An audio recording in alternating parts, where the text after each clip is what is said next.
Hey, if you are wondering how you can count steps on the Huawei Watch Fit 4 Pro, then there's basically only two methods.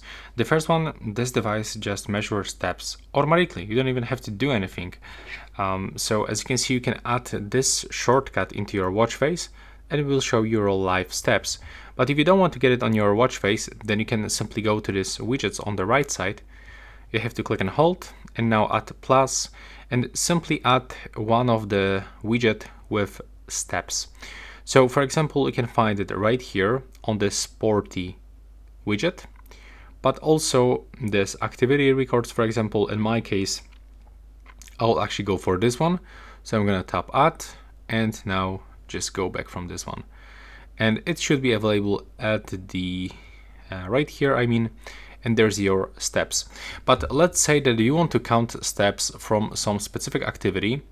So you can do this by clicking on the crown control button and you have to go at the top of the list. So you have to go for the workouts and now you can simply start your indoor or outdoor walk just right here. For sure, if you are gonna scroll down, that you can find much more workouts. So up to your preferences. And once you actually tap on it, you can click go and it will start counting your steps. And after you finish this specific workout, then all data will be transferred to the application on your phone. And here you can find your steps. So as you can see, that's how it works. And thanks for watching.